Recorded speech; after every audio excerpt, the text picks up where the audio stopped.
Ganga express की शानदार प्रस्तुति। गंगा एक्सप्रेस की शानदार प्रस्तुति।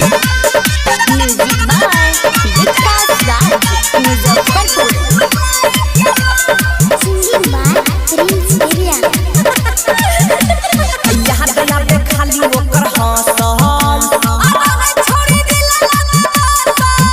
अरे यहाँ दया पे खाली ओकर हंसल छोड़ी दिला यह सोच के सुने रे निता खबरिया से घुर के आ गेलो यह सोच के सुने रे निता खबरिया से घुर के आ गेलो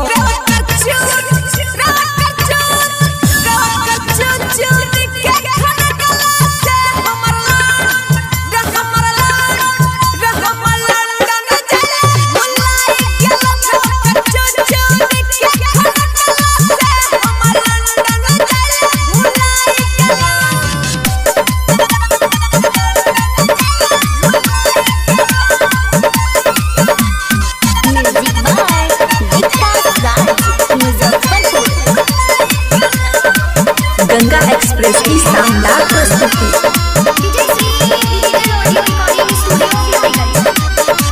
छलक के जब जब पाँव के पायल कानों में हमारा गूंजै छै रे देखिए जब के करो हे गई मीता वह छौड़ी खाली सूझै छै छलक के जब जब पाँव के पायल कानों में हमारा गूंजै छै रे देखिए जब के करो हे गई मीता वह छौड़ी खाली सूझै छै अखिया ओकर मोई खाना आ यह से छियै दीवाना अखिया ओकर मोई खाना हे रे इहे से छियै दीवाना ऐसन ओकर मोहन सूरतिया देख के मिटा देलू भाई गेलौ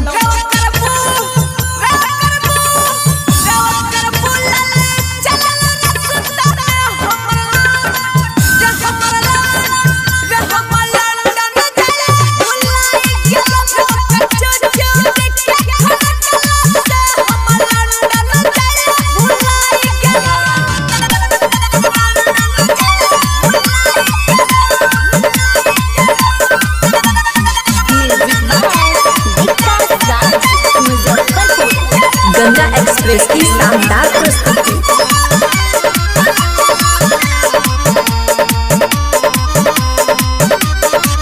मन करई हरदम ओकरा सामने रहियै बैठल रे ओकरे से प्यार भए गेलै छियै छौड़ी लेकिन ऐठल रे रे मिता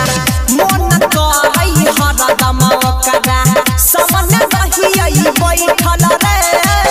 ओकरे से प्यार भए गेलै छियै छौड़ी लेकिन ऐठल रे कहै छै धीरज जइया केनो रहतै तीर सरारे भैया कहै छै धीरज जइया आ केनो रहतै तीर सरारे भैया आ रोजे रोजे सपना में आगू के छौड़िया अखिया से